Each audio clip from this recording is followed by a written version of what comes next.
একটা জীবনকে সুন্দরভাবে বাঁচতে হলে আরেকটা জীবনের ছোঁয়া লাগে। আমি মনে করেছিলাম তোমার ভালোবাসার স্পর্শে আমার জীবনটাকে সাজাবো, সে তো আর হলো না। আমি জানতাম পৃথিবীতে এমন কিছু মানুষ আছে যারা ভালোবাসে, কিন্তু তাদের ভালোবাসা জয়ী হয় না। সৃষ্টিকর্তা যে আমাকে তাদের দলে ফেলবে যদি জানতাম, তাহলে হয়তো ভালোই বাসতাম না। আমি আমার জীবনের সবকিছু চাওয়ার আগেই পেয়ে গেছি। না পাওয়ার কষ্ট যে কত বেশি কষ্টে, আজ তা বুঝতে পারছি।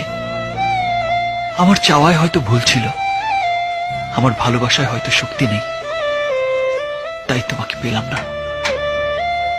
তুমি হয়তো তোমাকে চাইতে বাধা দিয়েছ, কিন্তু আমার মানুষ পটে যে তুমি আছো, তাকে তো তুমি সরিয়ে দিতে পারবে না, তাকে তো ভালোবাসতে বাধা দিতে পারবে না। আমি না হয় তাকে নিয়েই থাকবো। আমি তোমাকে অনেক বিরক্ত করেছি, এজন্য দুঃখিত। কাল থেকে আর তোমার সামনে আসবো না, বিরক্তও করব না। ভালো থেকো।